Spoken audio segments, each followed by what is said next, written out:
Hello and welcome to Smart Impressions. I'm Rachel with another fantastic episode. Today's episode is called Strategic Collaborations in Operations, and I have with me a very special expert who I love to invite to the stage, Michelle-Cheri, operations expert from Optimer. Welcome to the show.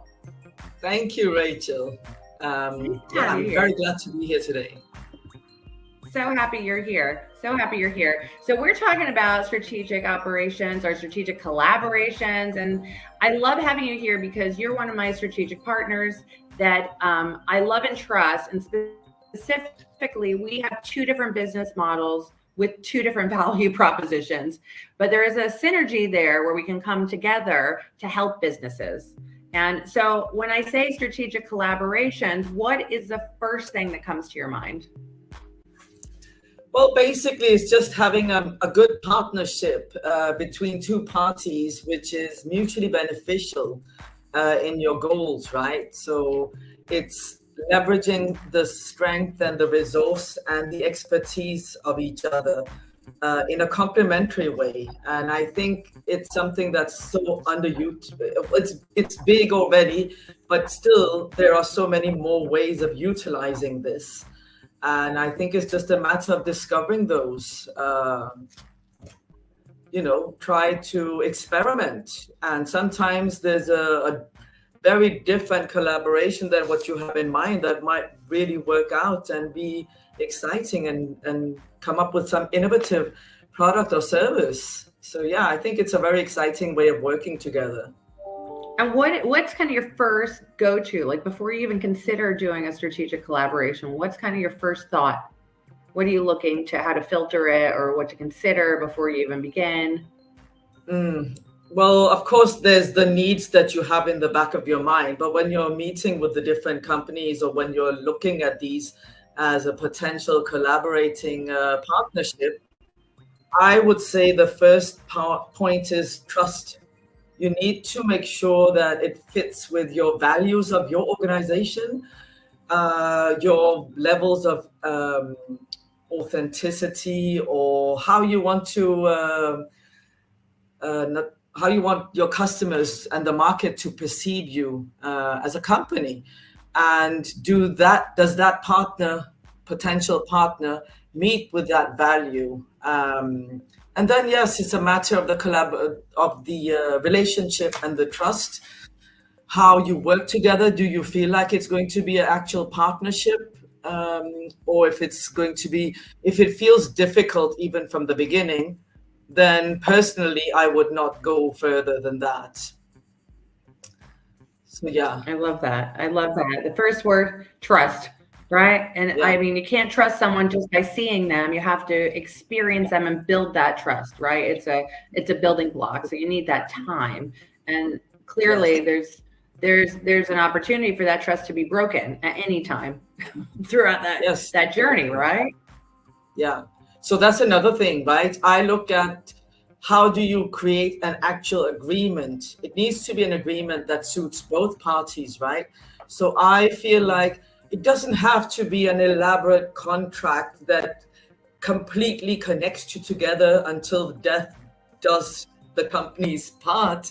It's not that kind of a marriage, right? It needs to be an airy collaboration that helps both parties, but also doesn't feel like you're being restricted by each other. It needs to be the opposite of that. And if either party can see, this isn't working for me, it's not going in the direction that I want to go, then it should be easy enough to break the partnership or the collaboration. You shouldn't feel restricted from it. It should be the opposite. Well, I really love that you had this metaphor that was similar of a marriage, because I've been saying for a long time that a marriage is actually like a business, and some people poo-poo that idea, but I think there's so many synergies, or at least alignments, or the same ideas that exist in both, because there clearly could be business, they're relationships at the end of the day, right? The relationships, and so whether or not it's there for long term or short term. I mean, there are those timelines that we're not restricted to or shouldn't be. But I think what you've said there just is really poignant when it comes to that journey, because you're going to find out whether or not you want to work with someone, and if you want to break up, then you should be able to do that very easily, very easily. Definitely. There's no point of also even enforcing such a relationship if it's not working for either party, or one of the parties, I mean, because it's not going to be an effective relationship. You're not going to get out of it what you need, because it's just not going to be there, right? So you just need to separate and move on and go to the next venture and see how you can improve your own services and offering. And the longer you stay in a bad relationship like that, it doesn't work for anybody in the long term. That's my opinion. So to move on, make sure that everything, of course, both parties, if there's any kind of remuneration that needs to be done at this point, any kind of finances, then you do that respectfully, and then you move on to the next person or the next company, I mean, and work from there.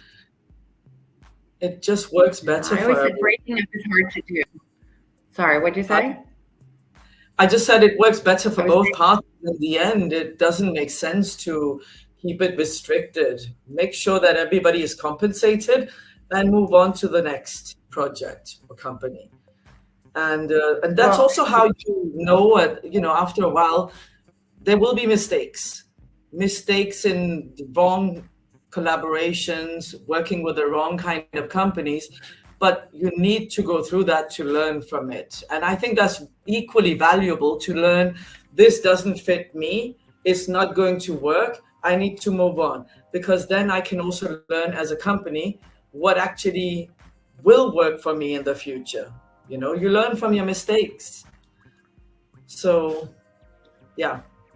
I love that. There again, it goes, I always say, like, you get a date, so you know what you want, what you don't want. You got to do it in business too. You got to go through it. You got to test the waters. You can't just be like, oh, I'm not going to work with anyone. You got to actually test the waters and see what works for you and what doesn't. And there are going to be things that work and there are going to be things that don't work. There's no doubt. But you are not locked in for the rest of your business life to deal with anybody.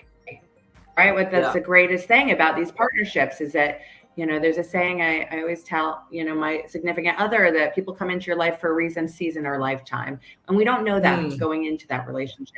But going in and being open-minded and just being open to the possibilities is such a beautiful way to go into any relationship, and you just mitigate those issues that may come up. But, you're the operation expert. So when it comes to dealing with some of these relationships or values or even checklist of what you should be doing and considering, is there anything that comes to the top of your mind that kind of is like the first thing you need to, or even like an evaluation time period where people could look and say, is this working? Is it not working? And how those expectations come into play during these strategic relationships.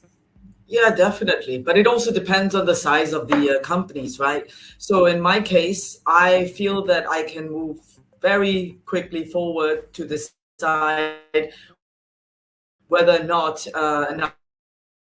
another collaborating partner is an engaging partner and it would make sense for me to collaborate with. Then I think openness and transparency and regular communication, especially in the first initial, months or weeks. It depends on exactly also, like I said, how big collaboration you're thinking of. You can decide quite quickly if it's not like a corporation level, right?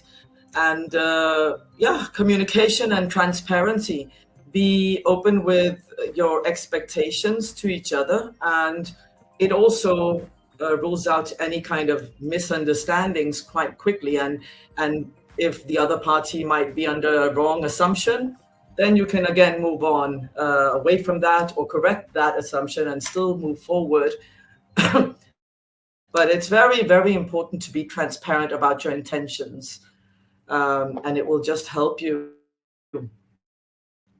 So I think that's the core essence of it. Working on So a bit of a thank you. smaller project with might also be a better way of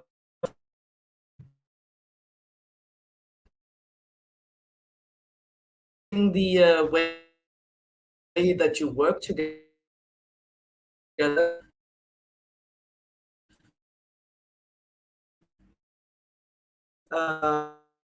But yeah,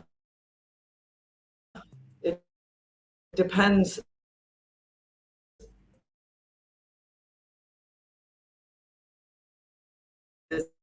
And what kind of collaboration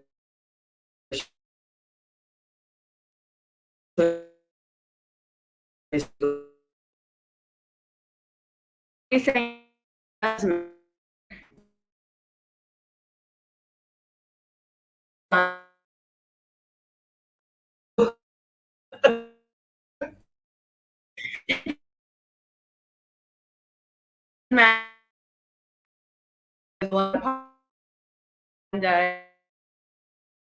but there are all these innovative new concepts that come out of it that you don't.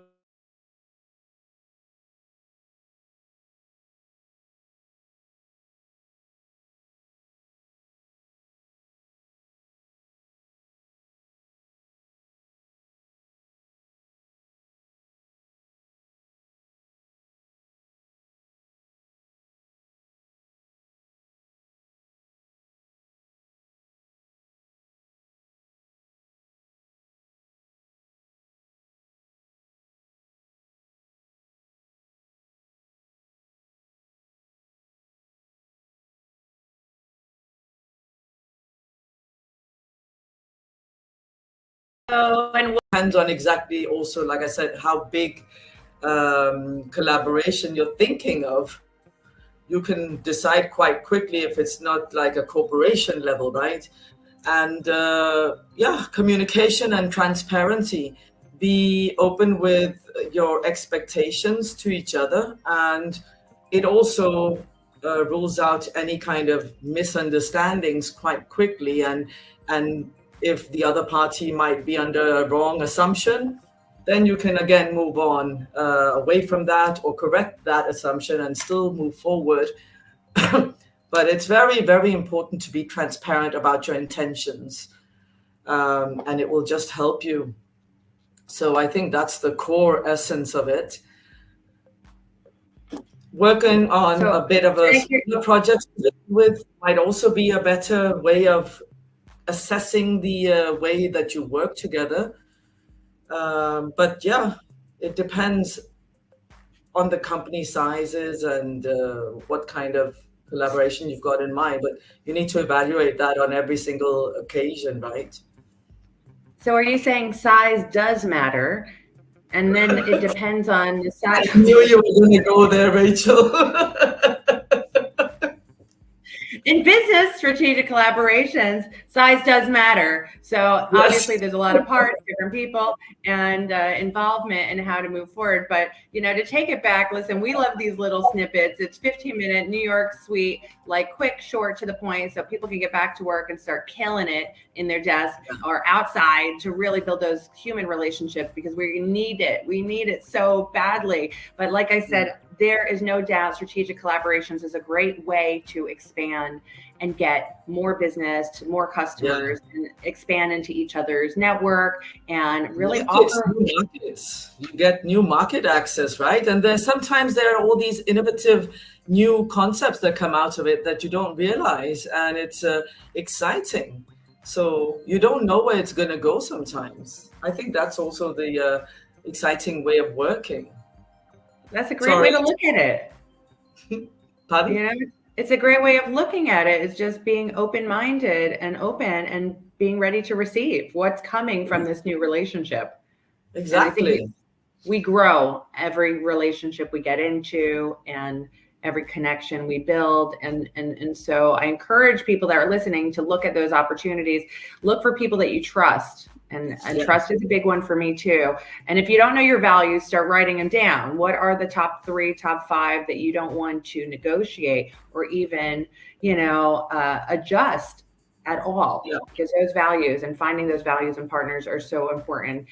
Michelle, that's so poignant. I really, I'm even thinking about that, because how do you prioritize your values and which ones you Yeah. have on top, right? Well, with just a couple minutes left, what else do you think people need to think about? We've already talked about the values. We've talked about, how elaborate it needs to be, and the checkpoints of really evaluating if it's working or if not, to break free from relationships and strategic collaborations that may not be helping at all. Well, any last tips so we can make it top 3 for our audience to think about, even being open-minded when you start engaging? What else would you like to share? Share your company culture with the other organization as well, because not only does it build trust, but it will also help build more understanding towards each other's way of working and the services that you provide, right? And maybe there's a new idea that comes out of that. It's always good to explore, and I think that's one of the main areas as well. So be open-minded, explore, and open yourself up to the other party and let them see how you're working. It could also be that they can help solve a problem that you have in your own internal areas in your operations, because they do something in a very different way that you would never have thought about. So it can be very, very rewarding to invite them inside more, right? So yeah, I think that's a very good Yeah, point. I love that one too. Learning, growing, being open, being Mm, positive, and just getting out if it goes down south. So that's exactly. that's what you're leaving with me, or leaving, with me from this show today. You're really giving me some good nuggets to kind of take with me forward, and before I move forward with any more strategic collaborations, even referral partners, and maybe providing you insight to their customer database. I mean, these are all relationships, and we are unlocking business relationships one connection at a time. So I hope you found it valuable today. Michelle, I love having you as a strategic collaborator. Thank you so much for being here and Likewise. sharing your insight. Thank you so much for having me, Rachel. It was great fun, and yeah, let's do it again. We will, and many more. I mean, one of the big key parts here is that we have different businesses. We don't collide, we don't conflict. And when I Exactly. walk into a business, they have problems, and it's not just one, and they have many. And I want Mm, to be able to help and service to ensure that I have contacts that I trust, that provide value, that can come into any organization depending on their concerns. And you're one of those. So love it. Thank you so much for sharing your expertise here on Smart Impressions. I'll see you again soon. we will definitely. Take care. Thank you. Bye. Have a great week, everybody.